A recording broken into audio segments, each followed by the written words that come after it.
in 9 days' time, voters will go to the polls in Hertfordshire, Northamptonshire and Cambridgeshire to elect their county councils. Now, those elections may have been overshadowed a bit by the snap general election, but the services provided by county councils, like social care and roads, do affect our everyday lives. And many councils also fund bus services. And in Cambridgeshire, that's become an election issue, as Hannah Olsen reports. Sarah and her dad John live in the South Cambridgeshire village of Bassingbourn. Have a good day. Bye. See you later. And catching the bus is important for their independence.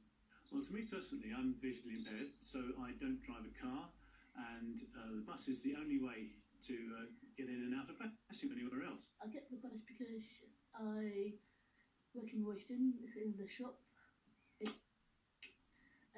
Thursday whole days and Friday half days. Councils subsidise some bus routes that aren't profitable enough to run commercially, often in rural areas. But with increasingly tight budgets, the Bassingbourn to Royston service is one of the routes that's under threat.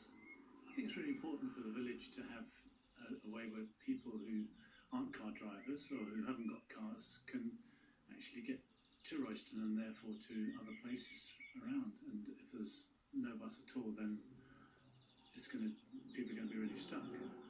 This meeting may be discussing the impact of bus cuts. It's at the ballot box on May the 4th where their voice will count. In the last 5 years, Cambridgeshire County Council has cut the amount of money it spends on bus subsidies by £1 million. Saying with increasingly tight budgets, difficult choices have to be made. But with the council elections just around the corner, all the political parties have got plenty to say on the issue. People who are isolated in rural areas need to be connected to the essential social services they require, their places of work, their places of education.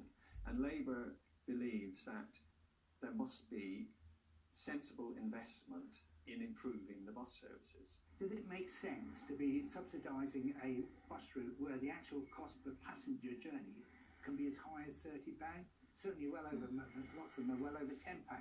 That's an awful big cost to the council taxpayer. So we have to look at ways of doing it smarter. We had proposed that we put in an extra £200,000 into the bus subsidies pot.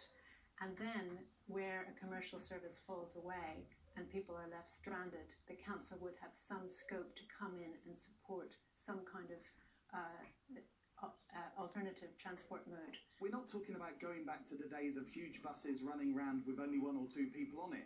What UKIP's vision is a positive network that's flexible and adaptable and really does put the needs of people at the heart of it. Green Party and independent councillors are also standing for election, but for Sarah, the bus is her lifeline. If they say there's not enough money and the bus can't run, then how would you feel then? Wouldn't go anywhere, really.